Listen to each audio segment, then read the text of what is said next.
조갑제 TV 시청자 여러분 안녕하십니까? 2020년 4월 15일 오후 3시 56분입니다. 저도 2시간 전에 투표를 하고 왔습니다. 좀 한산했습니다. 비닐 장갑을 끼고 미끈미끈한 가운데서 투표용지에 작은 도장을 찍으려니까 이 돋보기가 필요한 사람들이 있겠다는 생각이 들었습니다. 사전 투표율이 상당히 높았습니다. 약 26%. 그런데 오늘 투표율과 합산을 하면은 2016년 총선 투표율보다 10%포인트 늘지 않을까 하는 전망이 나오고 있습니다. 그런데 저녁으로 다가가면은 투표율이 좀 꺾인다는 이야기도 있는데 훨씬 높을 것은 틀림없습니다. 그런데 이게 누구한테 도움이 되느냐? 양설이 있는데 개표를 해봐야 되겠죠. 그러나 보수층이 마지막에 야 이거 큰일 났다 해가지고 긴장했기 때문에 투표율이 올라갔다면은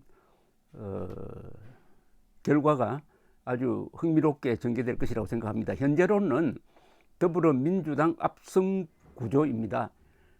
그들의 평가에 분석에 의한다면은 잘하면은 개헌선 즉 200석을 차지하고 못해도 과반수 일당은 확실하다. 그리고 통합당은 110석을 넘지 못할 것이다. 이렇게 전망을 하고 있다고 합니다. 그렇다면은 그것을 기준으로 해서 한번 정리를 해보겠습니다. 모든 선거는 후보를 심판함과 동시에 유권자들의 수준이 심판을 받는 거죠. 누구를 찍었느냐가 우리는 이런 사람이다라는 고백이 될 것입니다. 더불어민주당을 압도적으로 밀어준 유권자들은 그러면은 어떤 자화상을 그렸는가 한번 살펴보겠습니다. 결론적으로 요약을 하면 그들은 문명의 기초인 법치, 사실, 과학을 무시하는 세력을 지지하였습니다. 대한민국의 정통성과 정체성을 부정하는 정권을 밀어준 것입니다. 문명과 자유에 반하는 선택이었습니다. 이것이 국가적 자살로 이어질지는 향후 이번 선택의 부작용이 어떻게 나오느냐, 거기에 대해서 찍었던 사람들이 반성을 하느냐의 여부에 달려 있을 것으로 보입니다. 첫째, 그들은 대한민국의 생일을 지운 세력을 지지하였습니다. 생일 없는 나라가 있습니까? 대한민국은 태어나서는 안 될 나라였다는 생각을 가진 집단을 선택을 했습니다. 두 번째, 그들은 세계에서 가장 안전하고 효율적인 원자력 발전소를 가장 위험하다고 생각하고 없애려는 정권을 밀어주었습니다. 과학을 무시하는 세력을 선택을 한 겁니다. 3. 그들은 스스로를 남쪽 대통령으로 격하하면서 반국가단체 수괴인 김정은을 국무위원장, 민족의 지도자로 칭송한 대통령 편을 들었습니다. 4. 그들은 김일성주의자 신영복을 사상가로 존경하는 대통령을 응원하였습니다. 5. 그들은 남로당의 무장반란을 통일의 꿈이라고 조작한 대통령에게 동조하였습니다. 6. 그들은 유엔 총회에서 6.25 남침을 내전이라고 하고 전범 김원봉을 국군의 뿌리인 것처럼 주장한 대통령을 편들었습니다. 7. 그들은 골수 레닌주의자 조국을 헌정질서의 수문장인 법무장관으로 임명한 사람에게 박수를 보냈습니다. 8. 그들은 연설에서 헌법의 최고 가치인 자유 또는 자유민주적 기본 질서를 절대로 서지 않으려는 대통령, 사람이 먼저다고 외치면서 우리 사람이 먼저다는 정책을 펴는 이를 밀어주는 선택을 했습니다. 9. 그들은 김정은이 핵을 포기하기로 결심했다고 선전해가지고 트럼프와 세계를 속인 비핵화 사기극의 한 연출가를 응징하기는커녕 격려하였습니다. 10. 그들은 중국의 시진핑에게 사드 추가 배치, 한미일 군사동맹 강화, 미국 주도 미사일 방어망 가입을 하지 않겠다고 약속함으로써 국민의 생명재산 자유를 위태롭게 만든 사람을 한미일 동맹 강화론자들보다 더 선호하였습니다. 11일 그들은 김정은이가 준 풍산개 새끼들을 자식처럼 돌보면서 탈북자를 강제 북송해가지고 유엔으로부터 국제법을 위반했다고 비판받은 자칭 인권 변호사 출신 대통령과 여당을 선택하였습니다. 12. 그들은 헌법 제66조의 대통령 책무, 헌법 제69조의 취임 선서를 전면적으로 위반한 문재인 씨를 그 방향으로 더욱 열심히 하라고 박수를 보냈습니다. 바로 그런 유권자가 다수다. 그러면 이런 나라는 어떻게 될 것인가?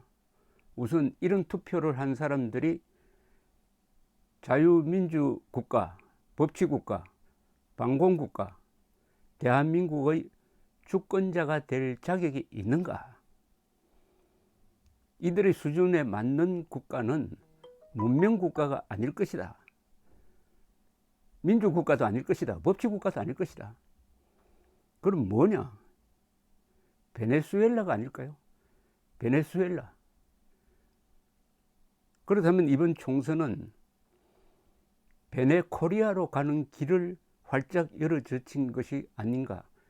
베네코리아, 베네수엘라와 코리아가 합성해서 만든 용어를 제가 하나 만들어 보았습니다. 베네코리아, 베네코리아로 가는 길을 활짝 연 선거가 아닐까요?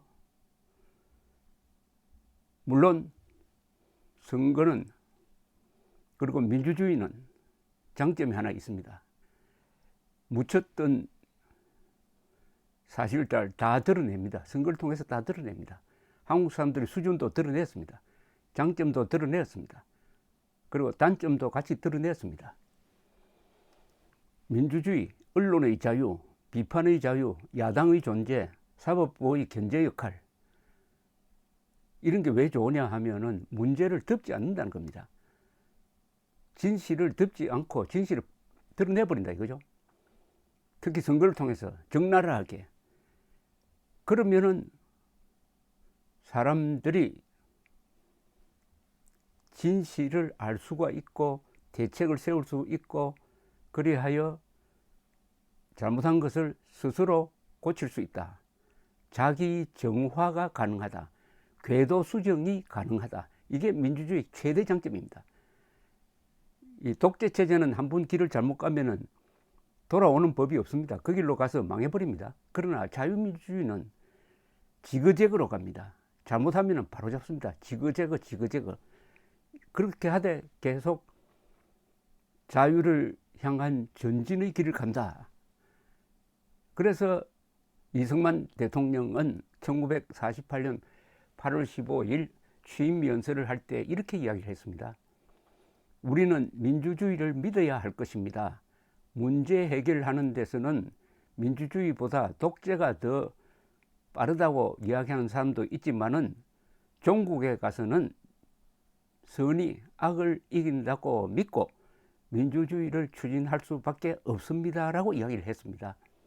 우리는 지난 70년 동안 어렵지만 그 길을 걸어왔습니다. 한 번도 민주주의를 포기하지 않았습니다. 민주주의의 기본적 본질을 수정은 했지만은 부정하지 않았습니다.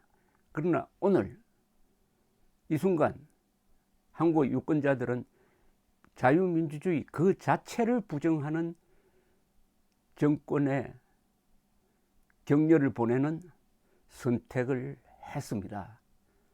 지옥으로 가는 문을 열어젖혔는데 아직 한 발짝 남았습니다. 한 발짝을 더 디디면은 지옥으로 떨어지게 되어 있습니다. 그럼 이 순간 열어젖힌 문을 보고 비로소 지옥의 그 참혹상을 알게 될 때 급히 유턴을 할 것이냐, 그 길로 그냥 마지막 한 걸음을 내디딜 것이냐 하는 것은 4월 16일 이후의 과제입니다. 이번 총선을 통해서 국민이 심판받았습니다. 감사합니다.